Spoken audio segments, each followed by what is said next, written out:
This is Cedric Clute talking to you on KVGC Radio, 1340 on your dial, bringing you a story of Memorial Day on Tales of the Mother Lode. Memorial Day is a holiday that most of us celebrate, but few of us understand. So let's travel back in time to the end of the Civil War. The date's May 1st, 1865, about a month after the end of the conflict. The place is Charleston, South Carolina, where Union soldiers who were prisoners of war had been held at the Charleston racetrack, and where at least 257 of them died and were quickly buried in unmarked graves. Together with teachers and missionaries, black residents of Charleston organized a May Day ceremony in 1865. The freedmen cleaned up and landscaped the burial ground, building an enclosure and an arch labeled Martyrs of the Racecourse. Nearly 10,000 people, mostly freemen, gathered on May 1st to commemorate the war dead. Involved were about 3,000 school children, newly enrolled in freedmen's schools, along with mutual aid societies, Union troops, black ministers, and white northern missionaries. Most brought flowers to lay on the burial field. Years later, the celebration would come to be called the First Decoration Day. David W. Blight, a professor at Yale, describes the day. This was the first Memorial Day.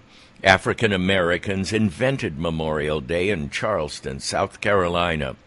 What you have there is black Americans recently freed from slavery announcing to the world with their flowers, their feet, and their songs what the war had been about. What they basically were creating was the Independence Day of a second American Revolution. But this celebration was not widely reported and was quickly forgotten.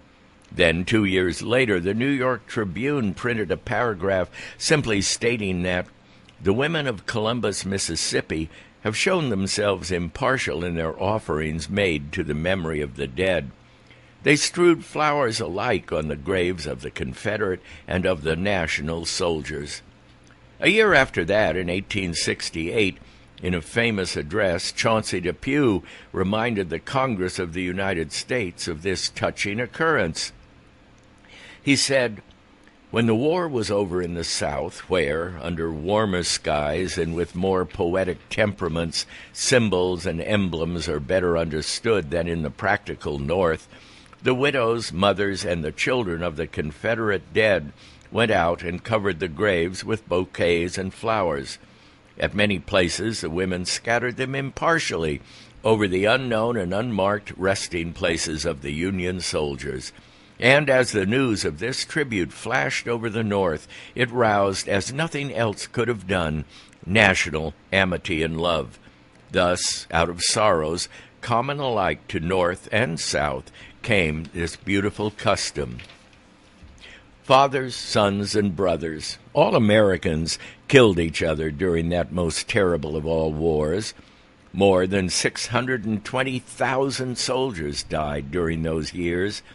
If the same number of Americans per capita had died in Vietnam, 4 million names would be on the Vietnam Memorial.